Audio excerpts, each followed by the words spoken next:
So I got this mower for free, and the people said it didn't work, it was broke. So I haven't even got it down out of the truck yet, and I think I know what's wrong with it.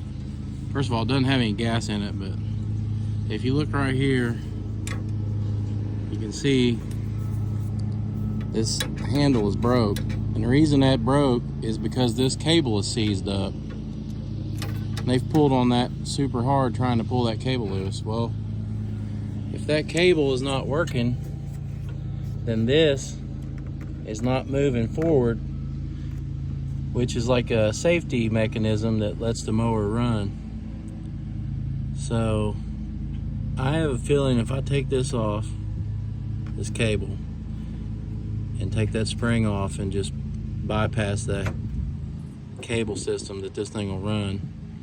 And if that's the case, then I'll just run down and get a new cable, and I have a free lawnmower. Alright guys, so I took the cable off. I'm gonna put this little rubber band on here. Keep that way I can shut it off if I need to.